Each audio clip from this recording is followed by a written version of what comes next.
This episode is brought to you by the American Homebrewers Association, a community of more than 40,000 fermentation enthusiasts from around the world.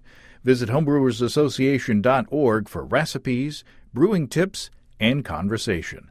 That's homebrewersassociation.org.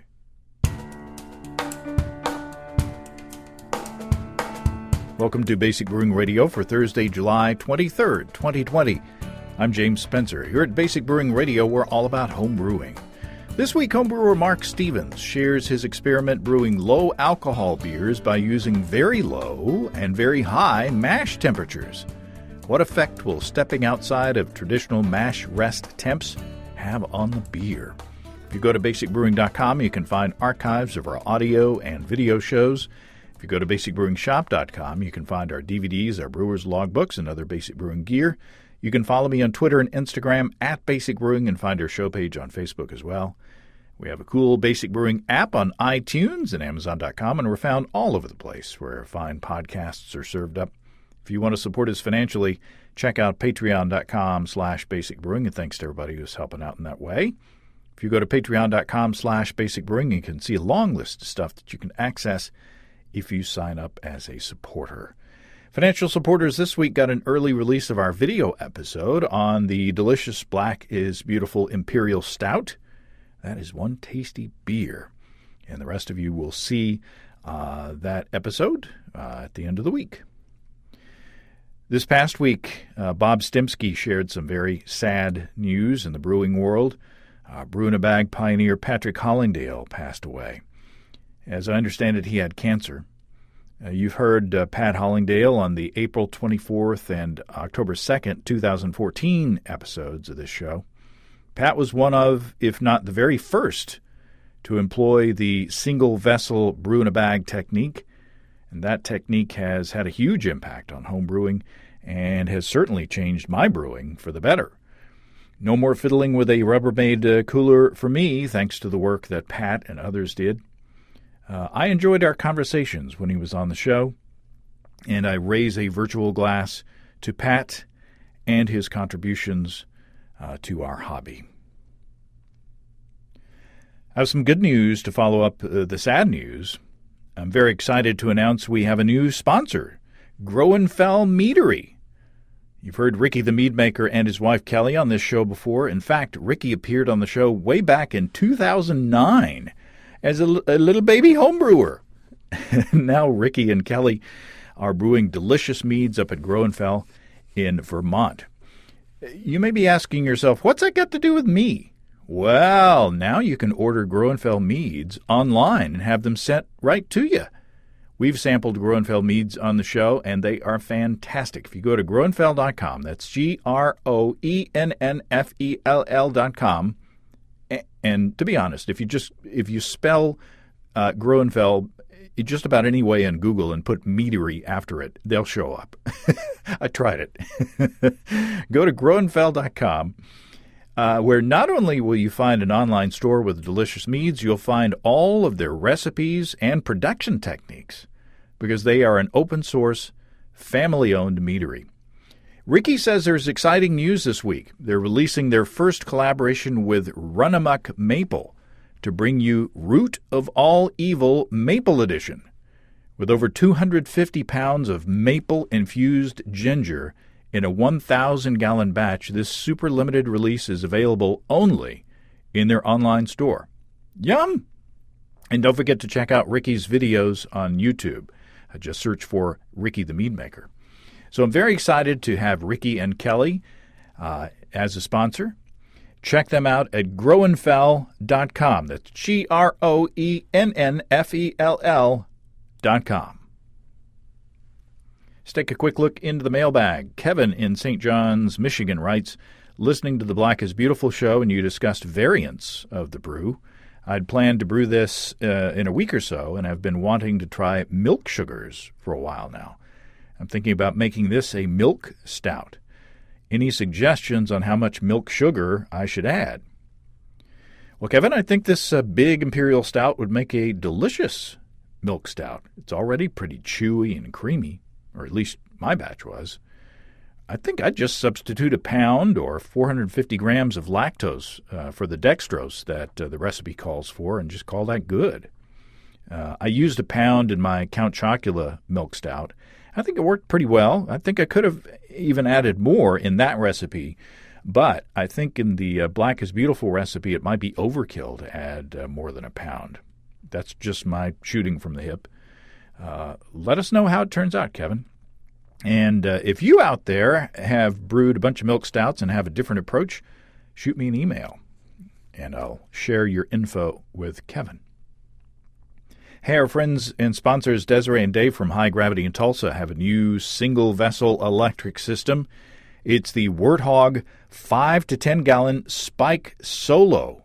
It features a Spike kettle with a Solo brewing basket, no more bag, a Blickman boil coil, a Riptide pump, and the awesome Warthog EBC 130 electric controller, just like I have.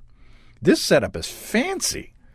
If you go to highgravitybrew.com, you can see the Warthog Spike Solo, along with tons of options to fit the way that you brew. If you'd rather go 2 or 3 vessels, no problem. From 5 gallons all the way up to 2 barrels, highgravitybrew.com can take the pain out of propane with an electric system that you will love, just like I love mine. I was thinking when I was brewing the other day that the Warthog EBC 130 controller is kind of like having a brewing partner who stays out on the patio or wherever you brew and keeps an eye on the mash temps and the boil level so you don't have to worry about it. I can go ahead and take care of other things. If you go to highgravitybrew.com and use the code EBC75BB, you can save $75 off your electric brewing purchase.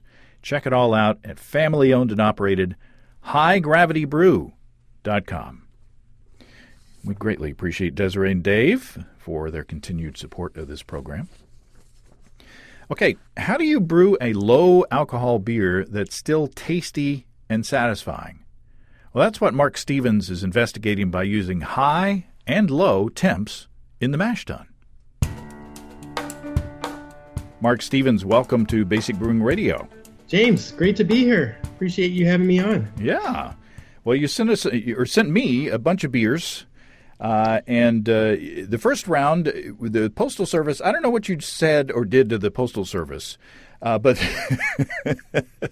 but they mangled your package, and you were kind enough to send a second shipment to replace those that got wrecked in the first round. So thanks for your contribution. No worries. Now, what are we talking about today? We're talking about manipulating mash temperatures to the extremes on one end and the other, but why? Well, I've been on this journey for low ABV beers for, about 10 years. And actually, when I first moved back to the U.S., I used to live abroad. In 2010, I think it was your Rye Wit was one of the first low ABV recipes I found on the internet. And then from there, I discovered BBR. And so that's kind of how I got started on that. So I've been focusing on lower octane beers, say the 2 to 4% range, pretty much for the last decade. Wow. And for just health reasons or moderation reasons? Moderation. I like quantity. And so, but I don't necessarily want to get drunk every night, or a lot of times I work in the Asia time zone, so in the evenings, and I like to have a couple beers while I'm doing that, but I also need to work, so I don't keep you out there. Well, it sounds like a good approach. So your definition, I mean, I can't remember forgive me, I don't remember the author's name, but she wrote a book on session beers, and we had her on the show, and her definition of a session beer was 5% alcohol. But back when I was in college, at least in Arkansas, if you had an ABV of 5% or above, you had to label your beer as malt liquor. So, back then, 5% was an extreme in high alcohol beer. Nowadays, 5% is like it's like almost teetotaling. Exactly. I think it was Jennifer Talley. Yes, yes. Thank you. Yeah, and the Center for Disease Control, I think, has a beer equals one shot equals a glass of wine, and the beer is 5.5% alcohol. I think that's the standard, and I think that's the standard for your Bud, Miller, and everybody else. Wow. So, but to me, 5% is a big beer. And you've had Chris at Notch Brewing's been on the show, and he kind of drew the line at 4.5%. There's the traditional 3.2 beer target in states like Colorado used to have. But I've gotten to where I found quite a few are, say, 2 to 4% ABV type beers. The English ones, the bitter stout porters. You have Czech lagers, wheat, Grodetsky. Those are all, good beers, good tasty beers in a lower alcohol range. And so these experiments kind of get you down to more like 1% from your home brew. So that is low. Yes. It's only 0.5% above what is legally and technically known as no alcohol beer. So so I think if you brew, like non-alcoholic, big boy beers, I think they're 5% or 0.5% and below. I think that's what classifies as non-alcoholic. Right. I think that's the proper designation. So anyway, my whole goal is to have something that at least tastes better than a Bud Light. That's a low bar. Well, yes, but that's the starting bar. Well, should we now? Where should we start on the? You're manipulating mash temperatures, the extremely hot, or at least according to traditional guidelines, and cold. So, which side should we start on? The hot side or the cold side? Maybe we should start on the hot side. Okay, and I've got some beers in front of me, and we should say that I don't know if it was the travel time or the heat or what, but some of these beers on the hot side were a bit overcarbonated.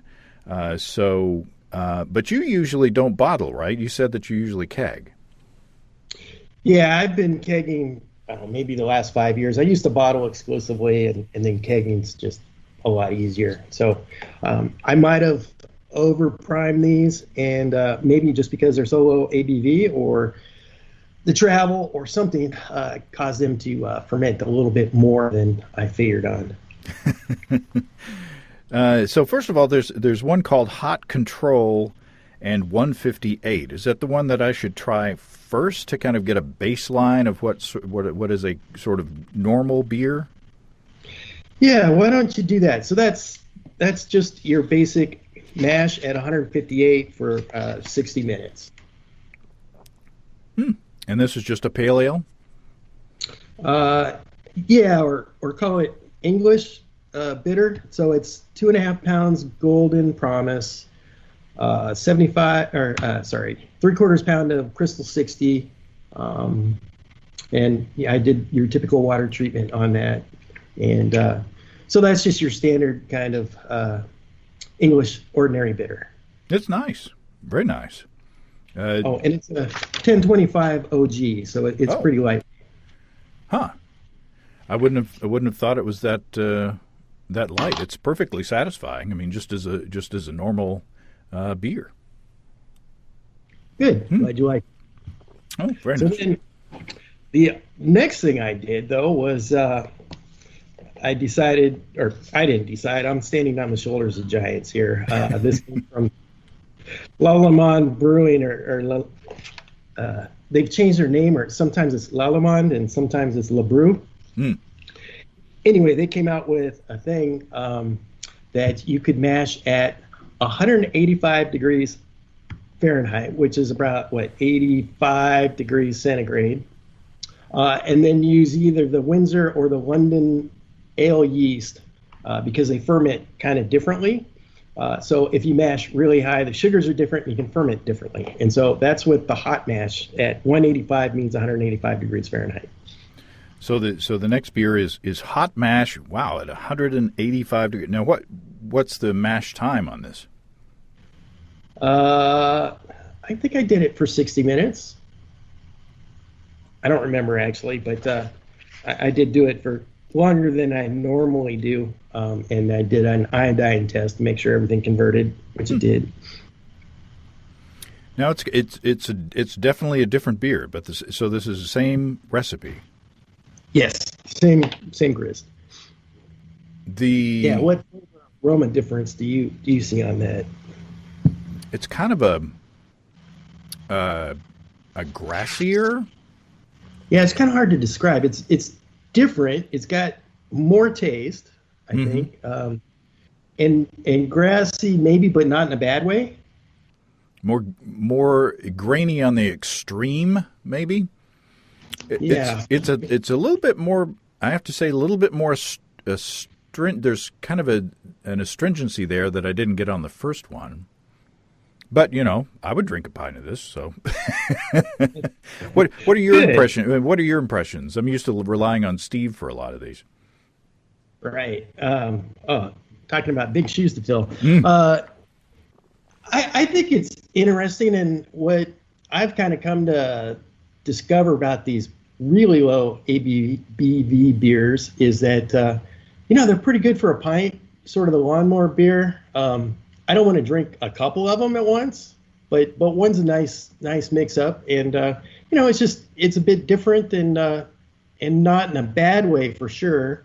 And I think if I do about 20 of these, I could probably zero in on the specialty grains and the hop mix to get something really tasty. So what's your technique? I mean, what do you do differently?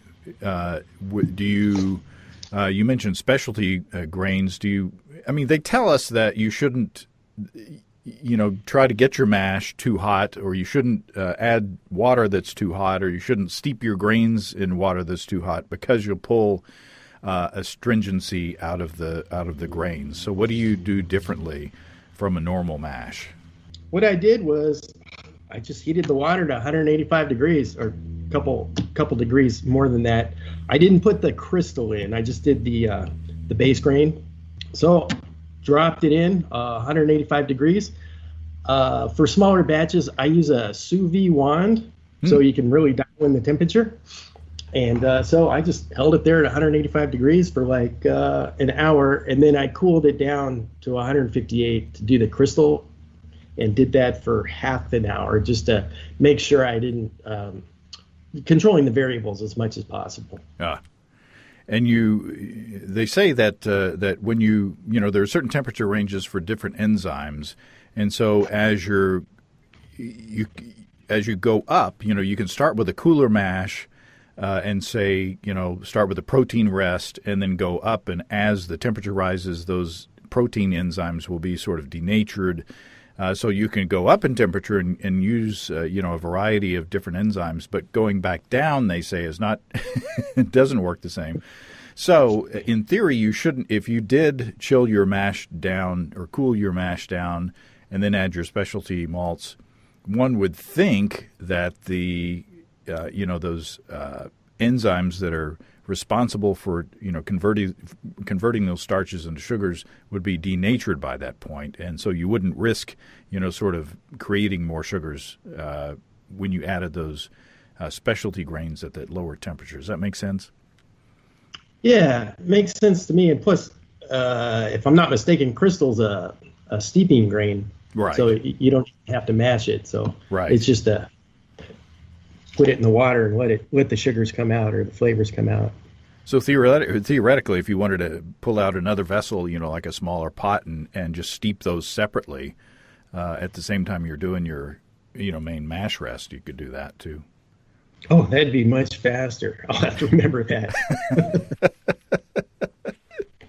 So what's happening, chemically, or what, according to your research, what's happening to those, the starches and the sugars at that higher mash rest temperature? So the simple science on this, and I can't go deeper than the simple science, is that you're altering or changing the wort fermentability to reduce some sugars that some yeasts, like Windsor, cannot convert into alcohol. So When you do a high mash temperature, you maximize the unfermentable dextrins in the wort and reduce the fermentable sugars. So you've got three kinds of sugars. You've got glucose and maltose, which can be converted into alcohol by all your brewing yeast and probably your bread yeast. If you increase the maltose type sugar, that's not fermentable by some yeast like Windsor, like London ale, like there's a couple in the vault at White Labs that can't convert the maltose sugars. And then on the other side, there's maltose and DP5. So I guess 4 and 5 molecule sugars are not fermentable in general by brewing yeast. So if you wanted to say this a different way, you're using the high mash temperature to inactivate the beta amylase enzyme, and the beta amylase enzyme generates the majority of fermentable sugars. And at the same time, it still has alpha amylase, which can break down the starch into longer chain dextrins and sugars. And so that's a really long-winded way of saying that you're changing the wort so there's less of the sugar that these specific yeasts can ferment and more of the sugars that are not fermentable. Ipso facto, you have lower ABV. Now, this is not necessarily a lower calorie beer, right? I mean, if you still have those starches and sugars, in the finished product, it's it's not necessarily gonna be a lower calorie beer than, say, a light beer, LITE beer. Yeah, correct. Even though you're starting with a lower starting gravity, so I guess you got that going for you. Yeah, these are maybe couldn't possibly be more than 120 calories per 12 ounces, something like that. Just because of the your starting grains are so low. Now, I got to tell you that I like the hot control better than I like the hot mash. I got to be honest with you, Mark. Fair enough. So we've got two more beers on the hot side. We've got one that's labeled hot second runnings and hot cold mash. Where should we go next? Sorry, let's do the hot cold mash first. Okay. Okay, so this is getting into part 2 where I shouldn't even call it a cold mash. It's cold steeping of the grains. So cold steeping is, I think, first got traction with Dan Brees, B-I-E-S. He did a blog post. He's at Brees Malting. And there's also a HomebrewCon, I think, 2016 session where there's PowerPoints out there you can search on. Anyway, Dan came up with this idea of non-enzymatic mashing, or call it quote-unquote new, N-E-W. Personally, I prefer cold mashing myself. Anyway, what he did was you take your base grains and you steep them in water, about a 1-to-4 ratio, so a pound of grain, a pound of water, or 4 pounds of water. Typically, you could either steep that overnight, but you should put it in the fridge to make sure you don't have spontaneous fermentation starting with some off flavors. Or you can, if you've got a circulating pot, you could put it in there in a couple hours. It should be able to get all the sugars out. So anyway, this is sort of the cold mashing thing. And you get different flavors because the density of the wort increases. And anyway, it's just a different approach. So this is on the cold side. We've gone from one side of the McDLT container to the other. So that's right. Now that I like this one. I like this one a lot better than the hot mash, I got to tell you, and almost as much as the hot control.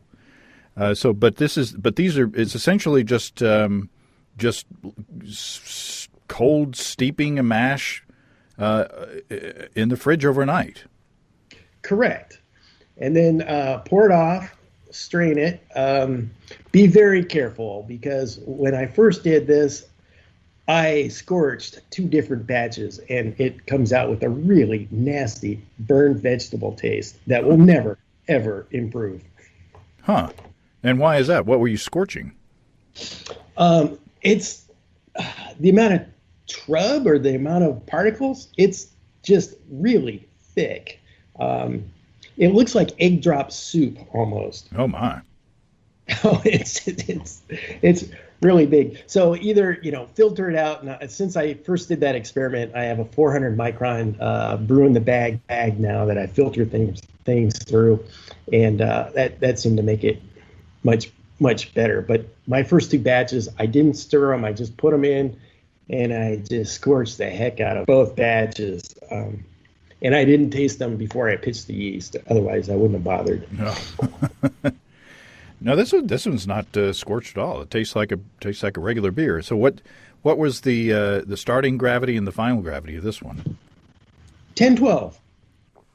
Wow. And the final gravity was 10-4. Huh. Which I think translates to not quite 1% alcohol. Huh. And so the advantage of mashing at this cold temperature is to have more of those unfermentable sugars in there so that you don't have the weak tasting beer, just a lower alcohol, yet satisfying with mouthfeel? Let's see. So the science here is, again, I have to look at my notes, so forgive me. But no. So the enzymes are at a different temperature, right? Much lower. In fact, it was like 40 degrees in my fridge. But you still get the sugar extraction, and alpha and beta amylase are soluble in cold water, cool water. So you get the simple sugars, but you'll leave behind something like 75% of the starch and the dextrins. Wow. And yeah, that's basically the science on that. And of course, you're going to have to back off the hops or move towards more dry hopping or late additions. But I think I did this one with, what was it? 5 grams of East Kent Golding for 2.5 gallons. For 2.5 gallons. Yeah, that's not a lot of hops. And there is a bitterness there. There's not a whole lot of hop character, but it's not too sweet. It's nicely balanced there. So, yeah, I'd say that was a success. So where do we go next? We got what is the hot second runnings? Oh, so that was actually, I should have called it the cold second runnings. So I did. Well, differentiating between, because I started out doing these in cold, and then I discovered the hot, and then I figured, well, with the hot, I should do all the different scenarios. So I did a cold steep with the same kind of grain bill as the hot mash, and then second running, because so you've soaked these grains overnight in your fridge, and the enzymes are dead. So, but I didn't want to waste my grains because there's still a lot of sugars and dextrins in there. So what I did was I just made a table beer, and you mashed a half pound of 6-row because 6-row's got a lot of enzymes. And so you added the leftover mash, or what was left over from the. What did you do, Mark? I'm confused, Mark. Okay. So sorry. And I can't blame it on the beer because there's not a whole lot of alcohol. So I did the cold steep in the fridge overnight. I poured the water off, and I did the mash on that, like at 158, I think it was. And I didn't scorch it that time, and that's what you said you like. And the yeast on the cold mashing doesn't matter. I don't think it makes a difference. But I used, I've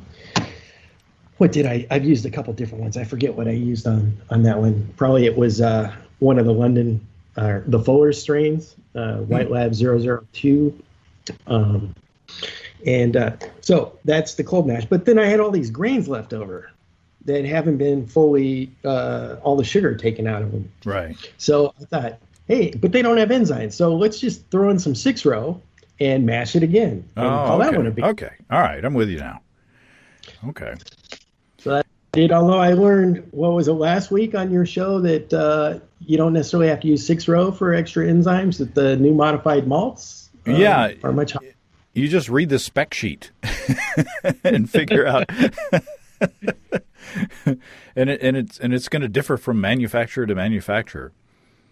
So this one, what was the starting and finishing gravity on this one? I did a 1025 OG, and it finished around 1012. Huh. Well, it's nice. It's again, it tastes like a normal beer. It has a substantial mouthfeel. It's got I don't know if it's the yeast or the hops, but there's kind of a lemony character to this one. I don't get that, but it might be because it's Windsor yeast. It's nice though, whatever it is. Windsor's a little sweeter. I would drink a pint of that one too. That one I like almost as much as the Hot Control. Oh, nice. Yeah, and as we're talking, actually all the hot ones I use Windsor yeast. I didn't use the Fuller strain. Sorry. Okay. Just correct myself there. So if you don't want to waste the grains, you can do a second running or a second mash with the leftover grains separately. And then if you're like me, I've got backyard chickens, and so I throw the spent grains to the chickens, who turn it into fertilizer, which I put on my hop plants for the cycle of life. It's the great circle of life. So we've got two more left. We've got cold and then cold control. So, and according to your labeling, these are hot mashed. No, so sorry, and this is confusing. I know. The cold and the cold control are from my original cold steeping experiment. Okay. So that's with the Fuller strain. So if you wanted to try those, so what I did was I did the cold a couple times, and then I did the hot, and then when I did the hot mash, I said, hey, I should just use the same grain bill and do a cold mash. So I've got it, I've got the hot mash, at 185 degrees. I have the hot mash at 158 degrees. Then I steeped to get the cold mash and did that one at 158 degrees. And then I did the second running. So I did the 4 scenarios there with the ones that are labeled hot. Okay. And then this cold one, I mean, you can taste them to see if there's much of a difference. But they were from my original round. Okay. So the cold control was mashed at a standard mash temperature. Correct. That's a tasty beer. Now what were the stats on this one? That was I mashed those at 150 degrees. Fermented them in my garage, which was kind of cool, somewhere in the low 60s. The OG on that was 1012. The FG I didn't write down, but around 1004. Now that's got substantial, even though it finished low, it's got it's not watery. So whatever you did with is this a different grain bill from the this first set? I did 2 gallons of liquid, and I had steeped 2 pounds of Vienna and 2 pounds of Munich, and then fermented those. Let's see, and fermented those with 3470 lager yeast. Huh. And used Tetnang hops on that. And again, the Tetnang maybe was 8 grams. I mean, it was not much. And then put those in the garage when it was still cool. And yeah, that was probably more like in the high 50s, low 60s for that one. Mm-hmm. And that was an OG 1012. And I didn't write down the final gravity, but should be around 104, I'm guessing. Now, this is a kind of a grainier flavor. This malt bill, it's kind of more interesting on the grain bill part of it. But again, this control that was mashed at 158, like I say, is not watery. It's just a nice, light-tasting beer. Good. Glad you like it. That's one of my, actually, Chris Loring from Notch Brewery, I think he said it on your show, that he just did Vienna and Munich 50-50 and then pitched 3470 lager yeast. And that's how he gets his, 8 Plato 1032 basic Czech recipe, which is quite nice. I'll have to go back and listen to that show again. Yeah. Okay, so now we have the cold, which I assume is the same malt bill, but it was steeped in the refrigerator again? Yep, longer than overnight. I think that was 36 hours steep because I forgot about it. Oh. Huh. So what was the final gravity on this one? The OG on that one was 1022. Oh, wow. And I didn't write the final gravity, but I'm guessing maybe 1010. It's a different beer. It's hard to describe. The grain character is different. Not in a bad way, but it's just okay. I'm sipping the first one. It's kind of, the grain character is kind of like normal beer, and then you taste the cold steep. It is a little sharper, maybe. I would say that the mouthfeel is about the same on both. I think I like the cold steep beers better than I like the hot ones. Just because the cold ones seem to have a kind of a more of a mild malt character. The hot mash, to me, I did get a little. It sharpened up the astringency on my palate for the hot steep beers. I don't know if you agree with that or if you find that as well. That sounds pretty fair. And again, like I said earlier, both of these techniques, you're getting a different grain taste. Mm-hmm. And I think playing around, you do a dozen batches or so, you could probably dial in what are the right specialty malts, what's the right hops to use, play around with your yeast a bit. It's a good way to do a low alcohol beer. One thing I discovered as I was preparing for this show, what I didn't do was try the cold steep and then hot mash it. So the day before yesterday on Friday, I didn't have work, so I did do that, and it's fermenting away right now. Huh. So did it make any difference on the particles that went into the, did it look like egg drop soup? No, because I filtered it through my 400 micron brew-in-a-bag this time.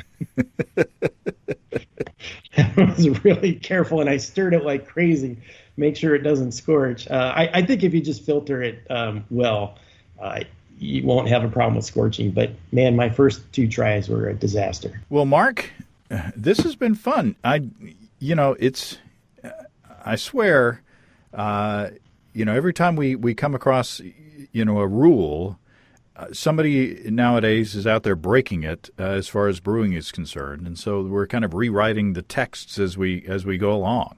Absolutely, and it's kind of fun. I like experimenting. I mean, I've got my stable rotation of beers that I do, and then you read something like cold mash or cold steeping or hot mash, and you go, wow, I got to try that, see how it flows.